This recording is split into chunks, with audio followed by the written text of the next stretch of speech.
PM Modi के table पर यूनिस की फाइल। भारत ने हिंदू विरोधी बांग्लादेश को क्या वार्निंग दे दी? बच्चा बच्चा भारत और हिंदू विरोधी होगा। मुनीर के पाकिस्तान ने भारत के खिलाफ नया जहर उगल दिया क्या? एक दो नहीं, हिंदुओं के खिलाफ 2900 वारदातें।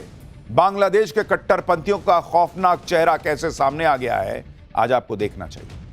देखिए, पिछले कई दिनों से बांग्लादेश में जो बवाल हो रहा है, उसमें आज की सबसे बड़ी खबर यही है कि नरेंद्र मोदी के पास मोहम्मद यूनुस और कट्टरपंथियों की पूरी फाइल पहुंच चुकी है और आज बांग्लादेश को वार्निंग भी दे दी गई।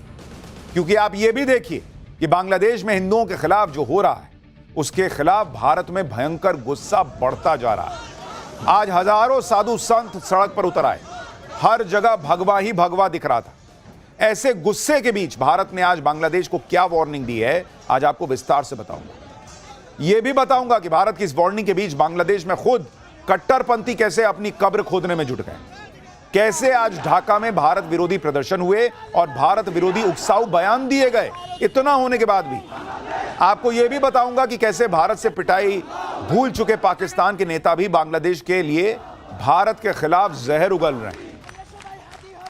बांग्लादेश और पाकिस्तान में यह जो हलचल मची है, उस बीच चीन क्या कर रहा है? भारत को लेकर अमेरिका ने चीन पर क्या खुलासा कर दिया है? भारत के बारे में अमेरिका से चीन पर कौन सी रिपोर्ट आ गई है जिससे चीन तिलमिलाया हुआ है? आज आपको यह भी देखना चाहिए। लेकिन पहले आप यह देखिए कि चीन पीठ पीछे कोई खेल कर भी रहा है या अमेरिका भारत को उकसा रहा है ताकि चीन, भारत और रूस साथ ना आए। नरेंद्र मोदी ने बॉर्डर पर चीन को लेकर क्या तैयारी कर रखी है, बांग्लादेश को लेकर क्या करने जा रहा है भारत, सबकी बात होगी। लेकिन जो हो रहा है पहले उसकी एक झलक देखिए।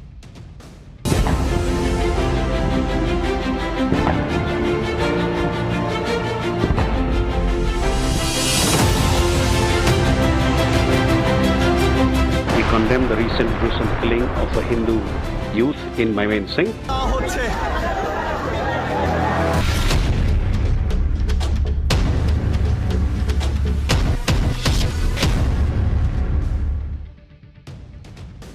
प्रधानमंत्री मोदी ने कैसे बांग्लादेश को वार्निंग दे दी है, कैसे यूनिस की फाइल खुली है, सब बताऊं। उससे पहले भारत में कैसे बांग्लादेश के खिलाफ गुस्सा बढ़ता जा रहा है, आज पहले वो देखिए। 10 दिन के अंदर बांग्लादेश में एक और हिंदू युवक को पीट पीट कर मार डाला गया। बांग्लादेश में हिंदुओं पर अत्याचार रोके नहीं रुक रहा। आज बांग्लादेश के हिंदुओं के समर्थन में कोलकाता में सड़क पर साधु संत उतर आए। जरा देखिए वहां पर कैसे भगवा दिख रहा था और साधु संतों ने उतरकर वहां पर प्रदर्शन किया है हिंदुओं के लिए।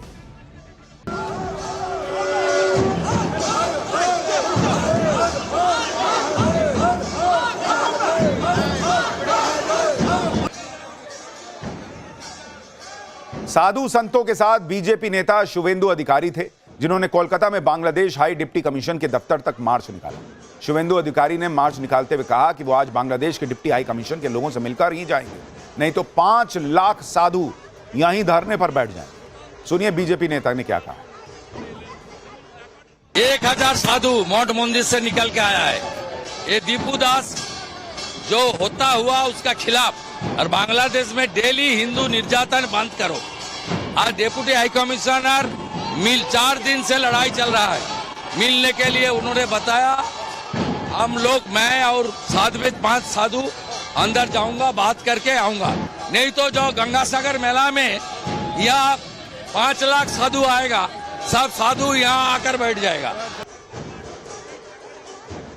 बीजेपी नेता कह रहे हैं 5 लाख साधु संत बैठ जाएंगे बांग्लादेश के हिंदुओं के समर्थन में, कि हिंदुओं के साथ बांग्लादेश में जो हो रहा है उसको बंद करो। शुवेंदु अधिकारी की वार्निंग के बाद बांग्लादेश के डिप्टी हाई कमिश्नर के दफ्तर के दरवाजे तक खुल गए। शुवेंदु अधिकारी ने बांग्लादेश के अधिकारियों से मुलाकात की, उनके सामने दीपू दास की हत्या का मुद्दा उठाया। शुवेंदु अधिकारी ने बताया कि बांग्लादेश के अधिकारियों ने उन्हें भरोसा दिया कि दीपू दास को न्याय मिलेगा। शुवेंदु अधिकारी ने कहा कि अगर यह अत्याचार ऐसे ही चलता रहा तो साधु संत फिर सड़क पर उतरेंगे। भारत में जिस तरह से हिंदू सड़क पर उतरकर बांग्लादेश के हिंदुओं के समर्थन में नारे लगा रहे हैं, प्रदर्शन कर रहे हैं, उससे बांग्लादेश के हिंदुओं को भी नई हिम्मत मिली है, उनका हौसला बढ़ा है। ढाका में हिंदू संगठनों ने सड़क पर उतरकर अपनी आवाज उठाई है। बांग्लादेश के हिंदुओं को धीरे धीरे यह समझ आ रहा है कि एक हैं तो सेफ हैं। हाथ में मशाल और बैनर लेकर बांग्लादेश के हिंदुओं ने अत्याचार के खिलाफ आवाज बुलंद की। उन्होंने ये दिखाया कि कट्टरपंथियों को मैसेज जाना चाहिए। कि भाई हिंदू भी साथ है, ऐसा नहीं कि तुम भीड़ लेके आओगे तो हिंदू जो है वो एक साथ खड़ा नहीं होगा। बांग्लादेश में हिंदू संगठनों ने ढाका में नेशनल प्रेस क्लब के बाहर प्रदर्शन किया।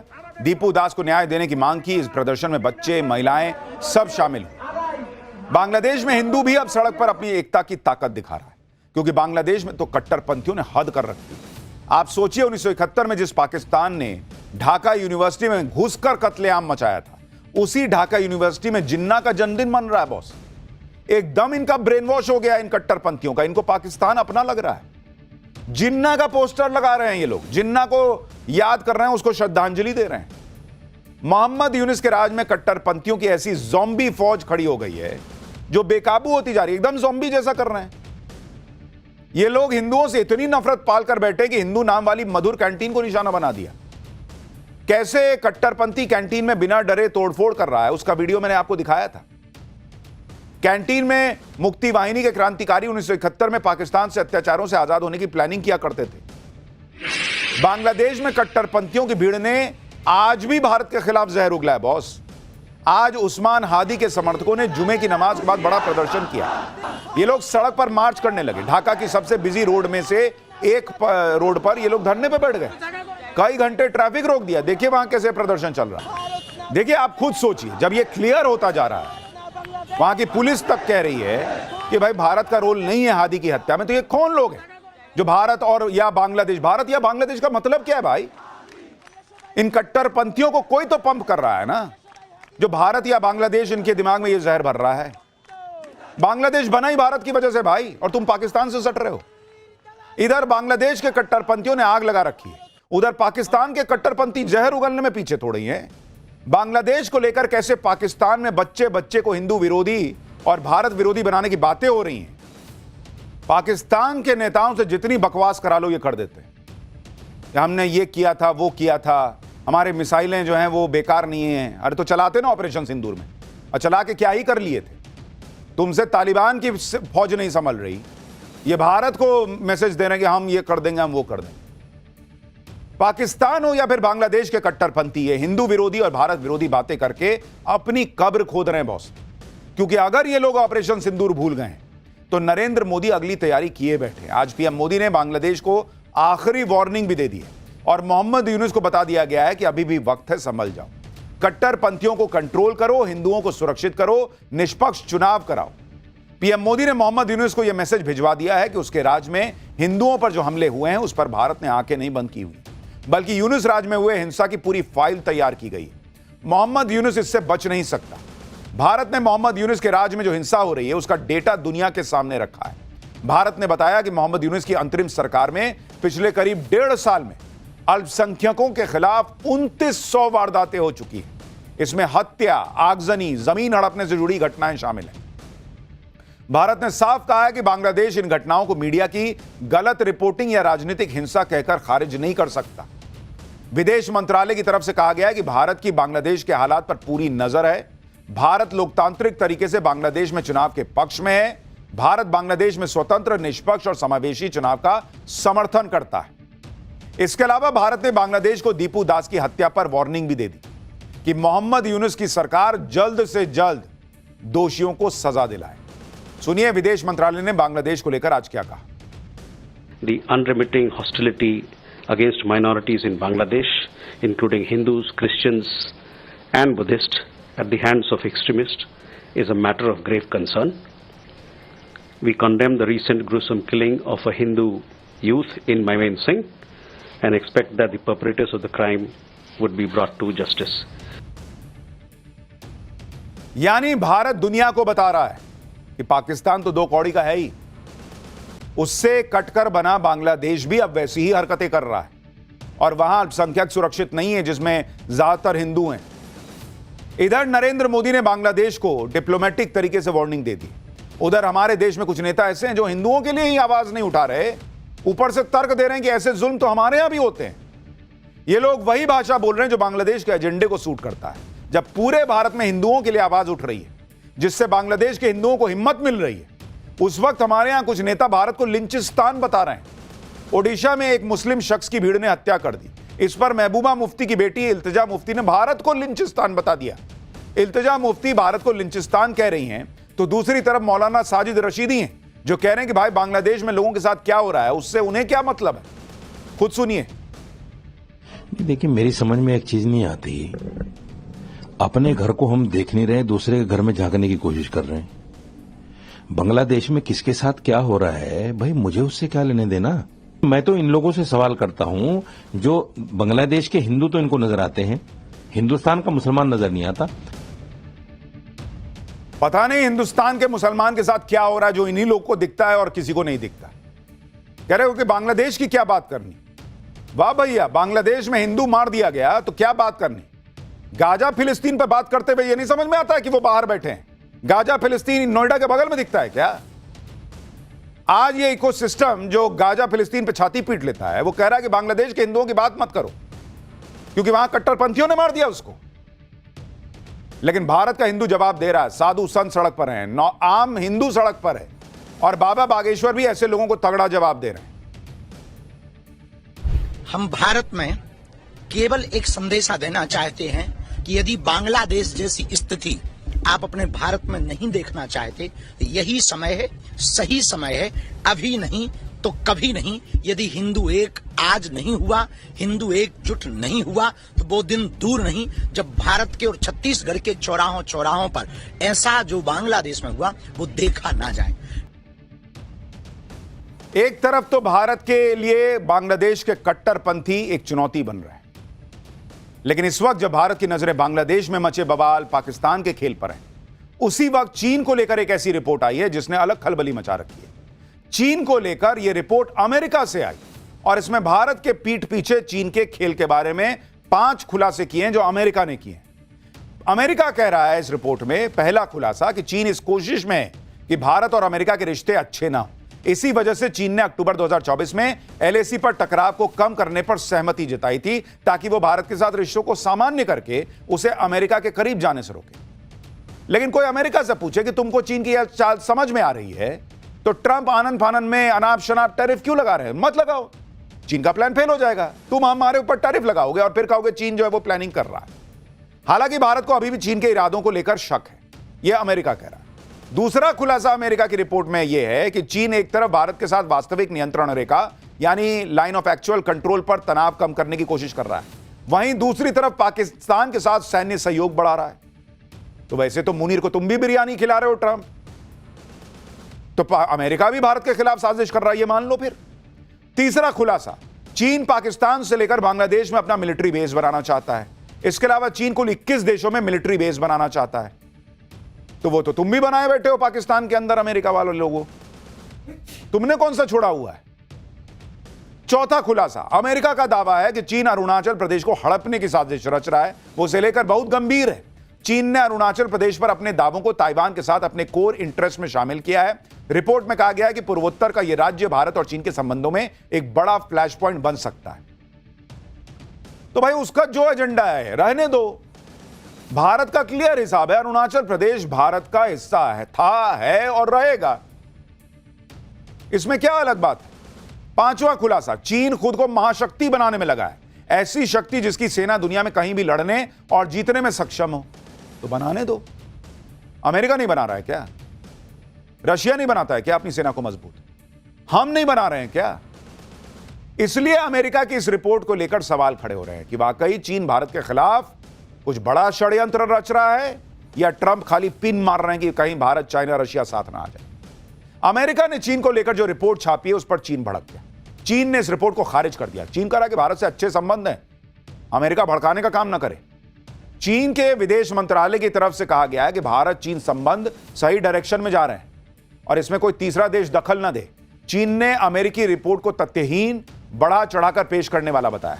चीन के विदेश मंत्रालय ने कहा है कि बीजिंग नई दिल्ली के साथ अपने संबंधों को रणनीतिक ऊंचाई और दीर्घकालिक परिप्रेक्ष्य से देखता और संभालता है। इसके अलावा चीन के रक्षा मंत्रालय ने भी अमेरिका की रिपोर्ट को खारिज करते हुए कहा कि अमेरिका की रिपोर्ट चीन के बारे में गलत धारणाओं और भू राजनीतिक पूर्वाग्रहों से भरी हुई है, जो अंतर्राष्ट्रीय समुदाय को गुमराह करने के लिए तथाकथित चीनी सैन्य खतरे को बढ़ा चढ़ाकर पेश करती है।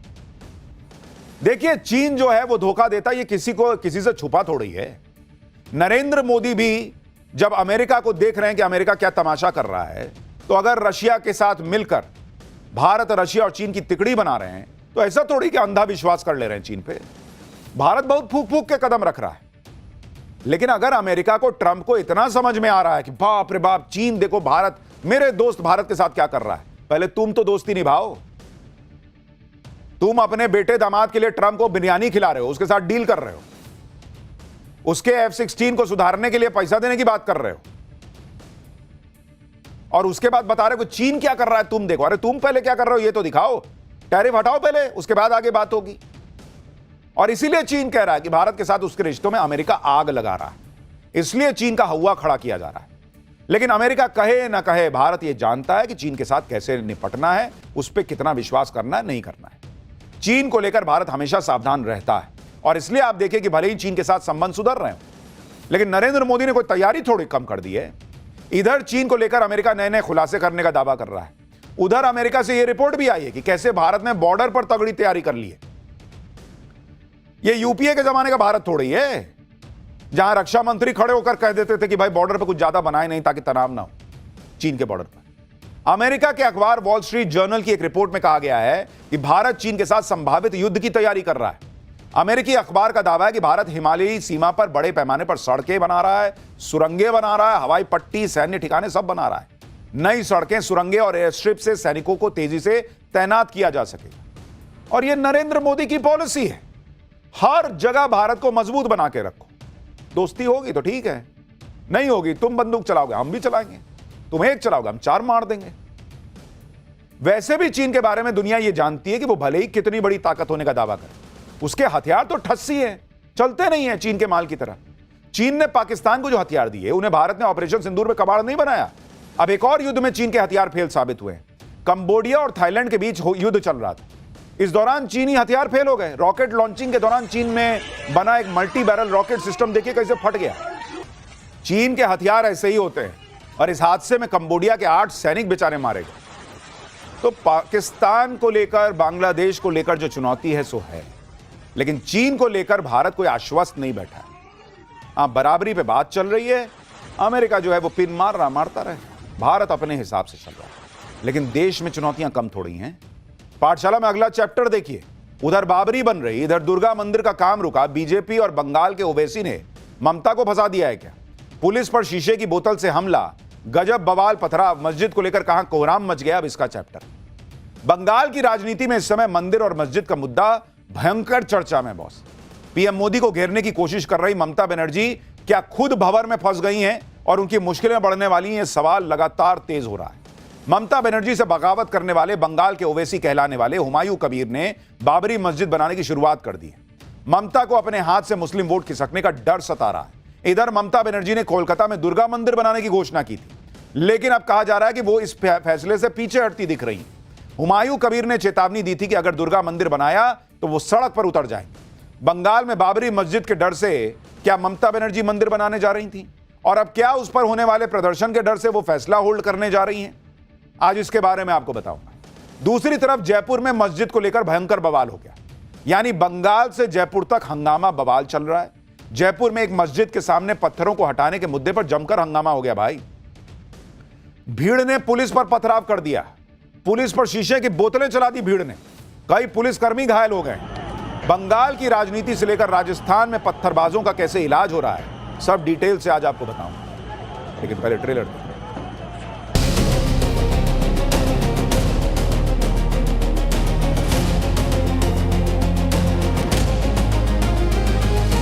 कोई तो उधर होता था, बंद हो गया।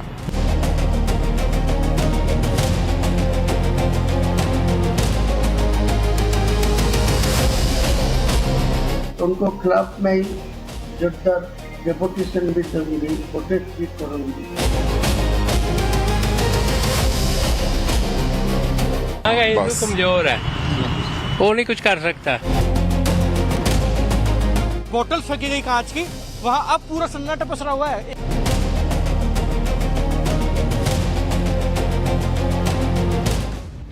देखिए, पहले बंगाल की बात करता हूं, क्योंकि इस वक्त ममता बनर्जी को बंगाल को लेकर बहुत डर सता रहा है, यह कहा जा रहा है। और ममता बनर्जी का यह डर है कि मुस्लिम वोट बैंक जो बंगाल में एक तरफा ममता बनर्जी की पार्टी के साथ रहा करता था, उसमें सेंध लग रही। इस वोट बैंक में सेंध लगाने की कोशिश बंगाल के ओवैसी हुमायूं कबीर कर रहे हैं। लेकिन क्या हुमायूं कबीर के डर से ममता बनर्जी दुर्गा मंदिर का काम करवा रही थी और अब उसको रोक भी उसी डर से दिया है क्या? ममता से बगावत करने के बाद हुमायूं कबीर ने अपनी पार्टी बना ली। हुमायूं कबीर मुर्शिदाबाद में बाबरी मस्जिद बनवाने लगे और मुसलमानों का भयंकर सपोर्ट मिल रहा है, एकदम भर भर के मुसलमान पहुंच गए। सवाल उठने लगे कि कोलकाता में बन रहे दुर्गा मंदिर का काम अब क्यों रुक गया, जिसे ममता बनर्जी ने बीजेपी की हिंदुत्व वाली राजनीति के काउंटर के तौर पर लॉन्च किया था, यह कहा गया था, जिसे टीएमसी देश में मां दुर्गा का सबसे बड़ा मंदिर परिसर कह रही थी। इसे जोर शोर से मां दुर्गा के प्रति बंगाली मानुष की आस्था का साकार रूप कहकर प्रचारित किया जा रहा था। दुर्गा आंगन को सीधे सीधे बंगाली अस्मिता से जोड़कर पेश किया गया था, लेकिन अब कहा जा रहा है कि उसका काम भी रुक गया है। कोलकाता में दुर्गा मंदिर परिसर को ममता बनर्जी ने बड़े जोर शोर से लॉन्च किया। आप देखिए कि 21 जुलाई को कोलकाता में टीएमसी ने शहीद दिवस पर रैली की और रैली के बाद देश का सबसे बड़ा दुर्गा मंदिर बनाने का ऐलान किया। ममता बनर्जी ने दुर्गा आंगन को बंगाली अस्मिता से जोड़ा। ममता कैबिनेट ने अगस्त में दुर्गा आंगन बनाने को मंजूरी दे दी। कोलकाता के न्यू टाउन में 15 एकड़ जगह जो है वो चिन्हित कर दी गई। 262 करोड़ रुपए की लागत से मंदिर बनाने का ऐलान हो गया। 2 साल में दुर्गा आंगन बनाकर उद्घाटन का वादा भी कर दिया गया। यानी ममता बनर्जी ने दुर्गा मंदिर परिसर के लिए सारी तैयारी कर दी। 29 दिसंबर को मंदिर की नींव रखी जानी थी। मंदिर वाली जमीन पर बड़े बड़े पंडाल लग गए थे, लेकिन जब हमारी टीम वहां पहुंची तो नजारा अलग ही दिखाई दिया। वहां लोगों ने कहा कि मंदिर का काम तो फिलहाल बंद है। देखिए क्या ही हो गया है, ग्राउंड रिपोर्ट देखिए। दादा दुर्गा मंदिर यहीं पे बनना है? हाँ हाँ यहीं पे तैयारी हो रही है? हाँ, वही तो उधर होता था, बंद हो गया। और अभी दुर्गा आंगन बन रहा है यहाँ बहुत बड़ा। वही तो होता था, बंद हो गया। अब बंद हो गया? हाँ, क्यों? तो मालूम नहीं है। तो यहाँ पे किसी को परेशानी तो नहीं है दुर्गा मंदिर बनने से? नहीं, कोई परेशानी नहीं। देखिए कोई परेशानी नहीं है, लोग बता रहे हैं और बड़ी संख्या है लोगों की। सुना था एक बोर्ड लगा हुआ था दुर्गांगन का, फिर वो तो खोल दिया, नया बोर्ड लगा दिया, यही बस, काम भी बंद हो गया। कोई दिक्कत परेशानी लोगों को आसपास लोगों का कोई दिक्कत परेशानी नहीं है। दुर्गा मंदिर से लोग खुश हैं यहाँ पे अगर बन रहा था तो? हम तो हिंदू है, दुर्गा मंदिर बनेगा तो अच्छा ही होता, लेकिन बंद हो गया। क्यों बंद हुआ, क्यों हुआ, किसी को मालूम नहीं है। मालूम नहीं। अच्छा, ये हुमायूं कबीर को जानते होंगे आप लोग। हुमायूं कबीर ने कहा है कि अगर यहाँ दुर्गा मंदिर बनेगा तो हम सड़क पे उतरेंगे, प्रदर्शन करेंगे। उसका बात है, हम लोग वो उसका बात है, वो सब ड्रामा है, वो सब ड्रामा। बस कमजोर है, वो नहीं कुछ कर सकता। तो करेगा हुमायूं कबीर करेगा या ममता करेगी, और कौन करेगा? आप बंगाल से ये ग्राउंड रिपोर्ट देख रहे थे। वो साहब कह रहे थे कि यहां का हिंदू कमजोर है, क्या करेगा, कुछ नहीं कर पाएगा। लोग कह रहे हैं भाई पोस्टर लगा, पोस्टर हट गया, काम रुक गया, पता नहीं क्या हो रहा है। देखिए ममता के सामने बंगाल के ओवैसी हुमायूं कबीर चुनौती की तरह खड़े हो गए। दुर्गा मंदिर को लेकर भी हुमायूं कबीर ने ममता बनर्जी को धमकी दे दी थी। दरअसल हुमायूं कबीर ने मंदिर के लिए जमीन अधिग्रहण पर सवाल उठा दिया। आरोप लगाया कि हिडको ने सरकारी पैसे से जमीन खरीदी। हिडको यानी बंगाल का housing infrastructure development corporation. Mamata Banerjee सरकारी पैसे से दुर्गा मंदिर का निर्माण कर रही हैं। जिस जमीन पर दुर्गा मंदिर बन रहा है वो मुसलमानों की है, यह हुमायूं कबीर ने कह दिया। हुमायूं कबीर का कहना है कि वो जनता के पैसे से बाबरी मस्जिद बनवा रहे हैं, लोग एक एक ईंट लेकर आ रहे हैं। दूसरी तरफ ममता बनर्जी सरकारी पैसे से मंदिर कैसे बनवा रही हैं? हुमायूं कबीर ने धमकी दी है कि अगर ममता ने यह मंदिर बनवाया तो सड़क पर उतरकर मुसलमान और हुमायूं कबीर की पार्टी विरोध करेगी। सुनिए उनको। मेरा जो पार्टी बनाया नया JUP जनता उन्नयन पार्टी, इनको वो हिडको को खिलाफ में जाऊंगी। हिडको जो पैसा हुआ डालेगी, सरकार का पैसा हुआ लगाएगी, तो उनको खिलाफ में जुद्दर। अब सवाल उठ रहा है कि क्या इसी प्रोटेस्ट की धमकी की वजह से वहां दुर्गा मंदिर का काम रुक गया है? कोलकाता में दुर्गा मंदिर का काम क्यों रुका, इस पर भले ही अभी आधिकारिक स्टेटमेंट नहीं आया, लेकिन चर्चाएं शुरू हो गई हैं। मुस्लिम वोट बैंक के नाराज होने के डर से यह मंदिर का काम रोक दिया गया है क्या? क्योंकि आप देखिए कि हुमायूं कबीर किस तरह से ममता से मुस्लिम वोट बैंक में सेंध लगा रहे हैं, यह कहा जा रहा है। हुमायूं कबीर ने जनता उन्नयन पार्टी के नाम से राजनीतिक दल भी बना दिया। यह JUP पश्चिम बंगाल की सभी सीटों पर चुनाव लड़ सकती है। हुमायूं कबीर ने ओवैसी की पार्टी AIMIM के साथ गठबंधन भी किया। फुरफुरा शरीफ के मौलाना अब्बास सिद्दीकी से भी गठबंधन करेंगे कहा जा रहा है।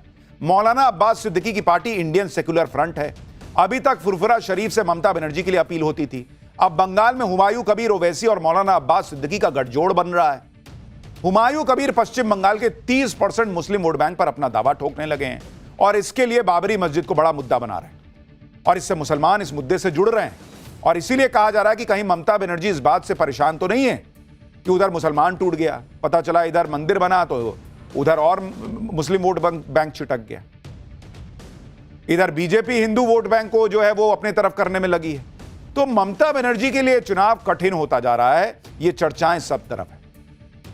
अब दुर्गा मंदिर के मुद्दे पर ममता बनर्जी घिर रही हैं तो उनकी कुछ पुरानी तस्वीरें लोग सोशल मीडिया पर शेयर कर रहे हैं। इसी साल सितंबर में दुर्गा पूजा के पंडाल में एक व्यक्ति गाना गा रहा है जिसमें कहा जा रहा है कि मेरी आंखों में मदीना और दिल में काबा है। यह सब दुर्गा पूजा पंडाल में हो रहा था और ममता बनर्जी वहां ताली बजा रही थी।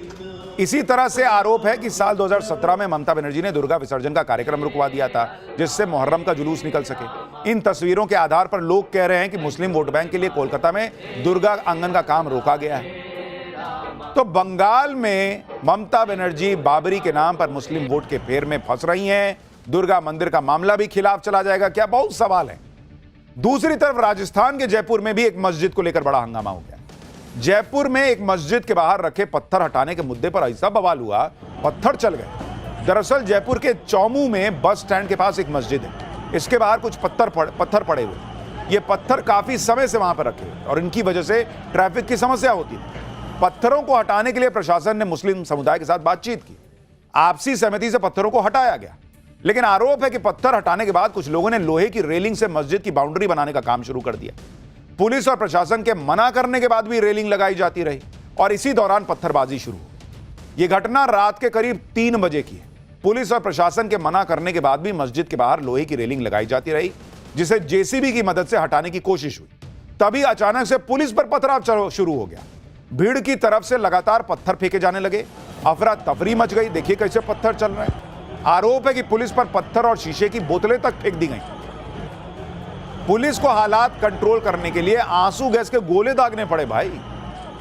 पथराव में कई पुलिस वाले घायल हो गए, किसी का सिर फट गया है, किसी के हाथ में चोट लगी है और यह सारा बवाल सिर्फ इसलिए हुआ कि मस्जिद के बाहर से पत्थर हटाकर जब रेलिंग लगा रहे तो रोक दिया। पुलिस पर पथराव के बाद इलाके में तनाव फैल गया।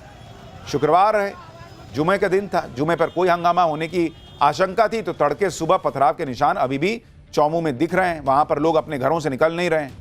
देखिए ग्राउंड रिपोर्ट कि वहां अभी क्या हालात है। शुक्रवार तड़के जिस तरीके से पत्थरबाजी हुई, कांच की बोतल्स फेंकी गई, अब वैसे हालात ना बन जाए क्योंकि आज जुम्मे का दिन है।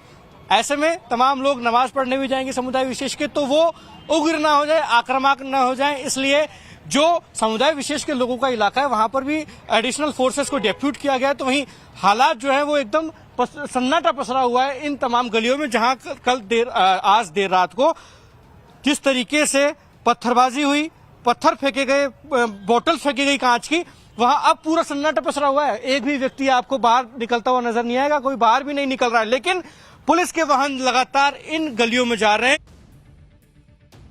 मस्जिद के मुद्दे पर पथराव की खबर से हंगामा मच गया। फौरन पुलिस प्रशासन सब एक्टिव हुए। आप देखिए इस पूरी घटना में करीब 6 पुलिसकर्मी घायल हुए हैं जो अस्पताल में भर्ती हैं। घटना के बाद 24 घंटे के लिए इंटरनेट बंद करना पड़ा। पुलिस की टीम ने चौमू में फ्लैग मार्च किया है। घटना के बाद इलाके के बाजार बंद हैं। STF, Vajravahan, RAC, police line, Jaipur की टीमों के 500 जवान वहां मौजूद हैं। पथराव करने वाले आरोपियों की पहचान की जा रही है। फिलहाल हालात कंट्रोल में है और पुलिस लगातार मॉनिटरिंग कर रही है। सुनिए पुलिस ने पूरी घटना के बारे में क्या बताया। पूरी तरह से कंट्रोल में है। कल मतलब आज सुबह से ही कंट्रोल में थी और उसके पहले भी 2-3 घटनाएं हुई थी जिसमें कि विवाद उत्पन्न करने की कोशिश की गई थी, लेकिन पुलिस ने पूरी तरीके से उसको नियंत्रित कर लिया है। अभी हम लोगों ने पूरे इलाके को सैनिटाइज किया था, एरिया डोमिनेशन किया था, काफी सारे संदिग्ध लोगों को हम लोगों ने डिटेन किया है, उनसे पूछताछ करेंगे, उसके आधार पर जो भी मुलजिम होंगे उनको गिरफ्तार भी किया जाएगा। रात के अंधेरे में पुलिस पर पथराव करने वालों की अब धरपकड़ शुरू हो गई है।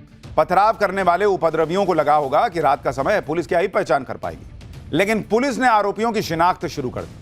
जो भी संदिग्ध दिख रहा है उसको हिरासत में लेकर पूछताछ की जा रही है। पुलिस के इस एक्शन से संदिग्धों की हालत खराब हो गई। देखिए क्या हुआ। अरे कुछ मामला नहीं है भाई, पता नहीं, मेरे को पता नहीं। पत्थर क्यों मारा? पत्थर क्यों फेंका? पत्थर क्यों फेंके? पत्थर क्या नाम है? क्या नाम है? पत्थर क्यों मेरा? पत्थर क्यों मेरा? सर हम लोग परदेसी है सर। हम लोग परदेसी है सर, हम लोग किराए से रहते हैं। यानी राजस्थान की पुलिस भी इस मामले को हल्के में नहीं ले रही। जो आरोपी लग रहे हैं सबको कॉलर से पकड़कर टांग दिया है कि चलो जरा बताओ क्या किए थे वहां पर। सबसे पूछताछ हो रही है, आरोपियों की पहचान हो रही है। लेकिन एक सवाल लोग पूछ रहे हैं, इतने पत्थर हर बार आ कहां से जाते हैं? खैर, पाठशाला में अब अगली क्लास। सुबह पीएम मोदी ने प्रेरणा स्थल का कल उद्घाटन किया। शाम को भाई लोग कार, रिक्शा, ट्रक लेकर आए और गमला चुरा के ले गए। कौन थे ये लोग? लखनऊ में गमला चोरी कांड। इधर पीएम मोदी ने किन नन्हे वीरों को सम्मान दिया कि देश का गौरव बढ़ गया है। इन गमला चोरों को इन वीरों से सीखना चाहिए। हमारे यहां लोग भी गजब गजब के हैं। आप सुनेंगे, तस्वीर देखेंगे तो हैरान रह जाएंगे। कल पीएम मोदी ने लखनऊ में बनाए गए भव्य प्रेरणा स्थल का उद्घाटन किया, जहां शानदार स्टैचू लगे जिसे देखकर किसी का भी मन खुश हो जाए। लेकिन आप देखिए कि इधर पीएम का कार्यक्रम खत्म हुआ, पीएम गए, उधर इस जगह पर रखे गए गमले लोग उठाकर ले जाने लगे। गजब कर दिया लोगों ने भाई। इधर पीएम मोदी निकले, उधर गमला चोरी होने लगा। गमला उठा के ले जाने के लिए कोई स्कूटर लेकर आया, कोई बाइक लेकर आया, कई लोग तो कार में गमले भर भर के ले गए भाई। कुछ लोग तो शायद यही सोचकर बैठे थे कि कब पीएम का कार्यक्रम खत्म हो और कब एक गमला टाप लें। देख रहे हैं, स्कूटी ले लोग आए। खत्म हुआ मामला। छोटा ट्रक लेके आ गए भाई, उसमें गमला भर भर के ले गए। गमला चोरी करने में महिलाएं तक पीछे नहीं रही। राष्ट्रीय प्रेरणा स्थल के बाहर ऐसा लग रहा था जैसे गमला चोरी की कोई प्रतियोगिता चल रही। बताइए, नाम है प्रेरणा स्थल, इनकी प्रेरणा थी कि कैसे गमला चुरा लें। इन लोगों ने अपने लखनऊ में जो किया है उसके लोगों का नाम डुबा दिया। लेकिन दूसरी तरफ आप देखिए, ये तो बड़े लोग कर रहे थे, गमला चोरी कर रहे थे, लेकिन बच्चों ने जो किया है और उनका जो सम्मान हुआ है, उन बच्चों से इन बड़ों को सीखना चाहिए। इन बच्चों ने देश का नाम जो है वो गौरव और देश का बढ़ा दिया है। देश का गौरव बढ़ाने वाले इन बहादुर बच्चों की कहानियां बताऊंगा, लेकिन पहले गमला कांड का हैरान करने वाला एक छोटा सा ट्रेलर देखिए।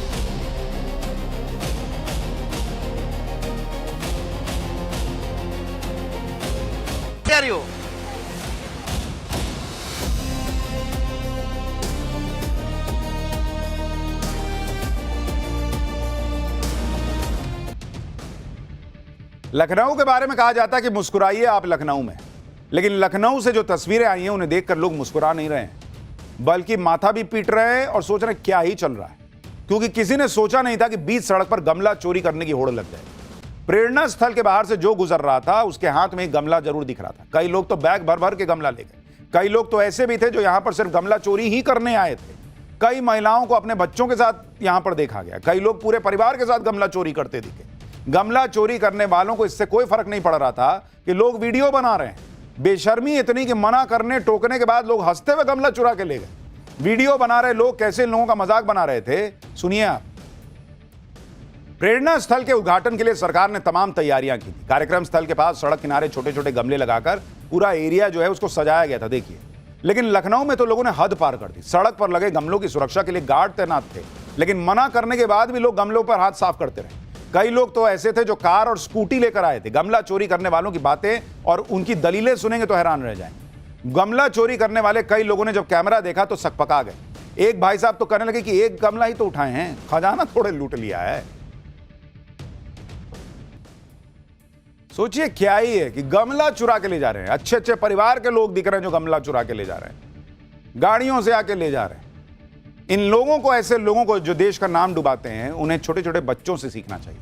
जो लोग इस तरह का काम कर रहे हैं, इससे क्या मैसेज दे रहे हैं? क्या देश का भला कर रहे हैं? दूसरी तरफ आप छोटे छोटे बच्चों को देखिए जिन्होंने देश और समाज के लिए काम किया, और इन बच्चों को आज दिल्ली में सम्मानित किया गया। दिल्ली में वीर बाल दिवस पर 20 बच्चों को सम्मानित किया गया। राष्ट्रपति द्रौपदी मुर्मू ने बाल दिवस पर बच्चों को प्रधानमंत्री राष्ट्रीय बाल पुरस्कार दिया। इन बच्चों को अलग अलग क्षेत्र में बेहतरीन और बहादुरी के कामों की वजह से चुना गया। पीएम मोदी ने भी इन विजेता बच्चों से मुलाकात की। जिन बच्चों को आज राष्ट्रीय बाल पुरस्कार मिला, उनमें सबसे ज्यादा चर्चा रही पंजाब के श्रवण सिंह की। 10 साल के श्रवण फिरोजपुर के रहने वाले हैं। ऑपरेशन सिंदूर के दौरान श्रवण ने भारतीय सेना के जवानों की मदद की थी। छोटे से श्रवण ने जवानों को दूध और लस्सी पिलाकर उनकी सेवा की थी। उनकी इसी जिंदादिली के लिए बाल पुरस्कार देकर उन्हें सम्मानित किया गया। जब मिशन सिंदूर शुरू हुआ था, हमारे गांव में फौजी आए थे जब पाकिस्तान के लड़ाई हो रही थी, और हमारे फौजी आए थे उधर, और वो हमारे लिए रक्षा के लिए आए थे। फिर मैंने सोचा चलो उनकी अभी सेवा करते हैं। फिर मैं दूध, चाय, लस्सी, बर्फ लेके जाता था उनके लिए रोज। देखिए, गमला चुराना बहुत आसान है, लेकिन देश के काम आना बहुत मुश्किल है, और वो काम इन छोटे छोटे बच्चों से, उन बड़े बड़े लोगों को सीखना चाहिए।